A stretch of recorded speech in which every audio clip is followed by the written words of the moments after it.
News 16 Kerala. DKICC Milad programme സംഘടിപ്പിച്ചു. സിറത്തു സയ്യിദുൽ ഖൗനൈൻ വിശ്വമാനവികത പ്രവാചകനിലൂടെ എന്ന ശീർഷകത്തിൽ മുഹമ്മദ് നബിയുടെ 1500-ാം ജന്മദിനത്തോടനുബന്ധിച്ച് DKICC കുവൈത്ത് നാഷണൽ കമ്മിറ്റി പ്രഭാഷണം, മദ്രസ കുട്ടികളുടെ മദ്ഹ് ഗാനം, വനിതകൾക്ക് പ്രബന്ധ മത്സരം, ദഫുമുട്ട്, പ്രവാചക പ്രകീർത്തനം തുടങ്ങിയവ സംഘടിപ്പിച്ചു. അബ്ബാസിയ എവർഗ്രീൻ ഓഡിറ്റോറിയത്തിൽ പ്രസിഡന്റ് അബ്ദുൽ കലാം മൗലവിയുടെ അധ്യക്ഷതയിൽ നടന്ന പ്രോഗ്രാമിൽ അമീൻ മൗലവി ചേകന്നൂർ മുഖ്യപ്രഭാഷണവും, KKMA working president KC Rafeeq ഉദ്ഘാടനവും, ഖാലിദ് മുസ്ലിയാർ പ്രാർത്ഥനയ്ക്ക് നേതൃത്വവും നൽകി.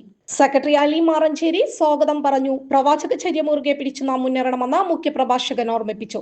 മഹമ്മൂദ് പെരുമ്പയുടെ നേതൃത്വത്തിൽ ദഫ്മുട്ട് അവതരിപ്പിച്ചു. വിവിധ സാമൂഹ്യ സാംസ്കാരിക മേഖലയിലെ സിറാജുദ്ദീൻ മുസ്ലിയാർ, നവാസ് മൗലവി പനവൂർ, മുനീർ കുനിയ, KH മുഹമ്മദ്, റഷീദ്, ഷിഹാബ് കോഡൂർ, സലീം റാവുത്തർ, സക്കീർ കടുവാപ്പാറ, സുൽഫി പെരിങ്ങമ്മല, ഷംസാദ് റഷാദി, ഷംസീർ നാസർ, സലീം തിരൂർ, മൊയ്തീൻ കോയ, നിസാർ മുസ്ലിയാർ, ജഹ്റ, ഷറഫുദ്ദീൻ ഹവല്ലി, സിദ്ദീഖ് ചെർപ്പുളശ്ശേരി തുടങ്ങിയവർ ആശംസകൾ അർപ്പിച്ചു.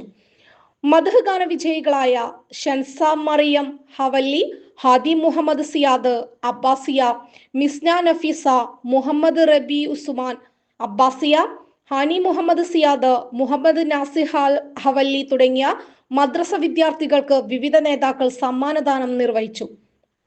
ഇസ്രായേലിന്റെ ഭീകര പ്രവർത്തനം മൂലം ദുരിതം അനുഭവിക്കുന്ന ഫലസ്തീൻ സഹോദരങ്ങളുടെ മോചനത്തിന് വേണ്ടി പ്രാർത്ഥന നിർവഹിച്ചു. ട്രഷറർ അബ്ദുൽ റഷീദ് മുസ്ലിയാർ നന്ദിയും പറഞ്ഞു. റിപ്പോർട്ടർ അബ്ദുൽ കലാം മൗലവി, അമ്പലംകുന്ന്. പക്ഷമില്ല, വിവേചനമില്ല. നേരിനൊപ്പം, നാടിനൊപ്പം, നാട്ടുകാർക്കൊപ്പം. News 16 Kerala channel.